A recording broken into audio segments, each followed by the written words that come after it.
নমস্কার বন্ধুরা, স্বাগতম জানাচ্ছি আমার চ্যানেলে। কেমন আছেন সবাই? আশা করি সবাই অনেক অনেক ভালো আছেন। প্রতিদিন মাছ মাংস খেতে কিন্তু আমাদের একদম ভালো লাগে না, তখন মন চায় মাঝে মাঝে একটু নিরামিষ রান্না করে খাই। নিরামিষের জন্য এটা দারুণ একটা রেসিপি। গরম ভাতের সাথে নিরামিষ তরকারির স্বাদটা যেন আরও বাড়িয়ে দেয়। তো চলুন শেয়ার করি কিভাবে আমি এই রেসিপিটা বানিয়েছি। তো আপনারা কেউ ভিডিওটা স্কিপ না করে সম্পূর্ণ ভিডিওটা দেখবেন। এই নিরামিষ তরকারির জন্য আমি এখানে 100 গ্রাম মাসকলাইয়ের ডাল নিয়েছি। আমি চুলায় কড়াইতে জল দিয়ে দিলাম। জলটা হালকা গরম হওয়ার পর সেখানে আমি মাসকলাইয়ের ডালগুলো দিয়ে দিয়েছি। এবার আমি সবজিগুলো কেটে নিচ্ছি। ততক্ষণে ডালগুলো সিদ্ধ হতে থাকবে। ডালগুলো হাফ সিদ্ধ হয়ে গেলে সেখানে আমি কেটে রাখা সবজিগুলো দিয়ে দিব, কারণ ডালগুলো সম্পূর্ণ সিদ্ধ হলে সবজি দিলে দেখা যাবে ডালগুলো আরও বেশি সিদ্ধ হয়ে গেছে। আর সবজি দিয়ে ডাল রান্না করলে ডালটা বেশি সিদ্ধ হয়ে গেলে গলে গেলে ভালো লাগে না খেতে। তাই ডালটা হাফ সিদ্ধ হলে সেখানে সবজিগুলো দিয়ে দিবেন, তাহলে সবজিটা খেতে ভালো লাগবে।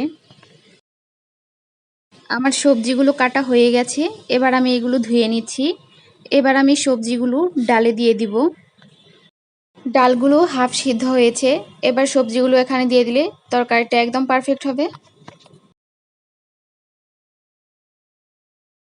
এবার কিছু সময় জাল করে নিব। সবজিগুলো সিদ্ধ হওয়ার অপেক্ষায় রইলাম।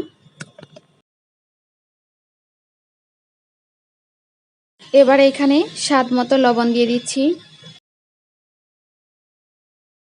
এবার এখানে আমি কাঁচামরিচ দিয়ে দিব।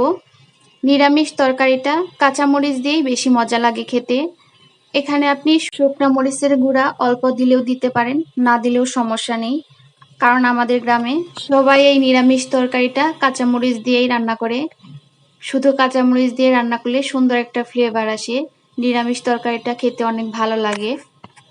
এবার আমি এইখানে হাফ চামচ হলুদের গুঁড়া দিয়ে দিলাম।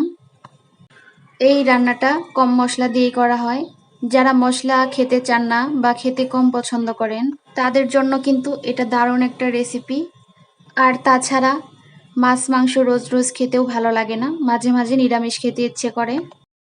সবজিগুলো ডালগুলো সিদ্ধ হয়ে গেছে, তো এবার আমি এগুলো নামিয়ে রাখবো। এগুলো আমি সম্ভার দিয়ে নিব।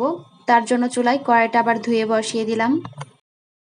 দিয়ে দিলাম একটা তেজপাতা 2 ভাগ করে, দিয়ে দিলাম সরিষার তেল পরিমাণ মতো, দিয়ে দিলাম 5 ফোড়ন, দিয়ে দিলাম 2টা শুকনা মরিচ।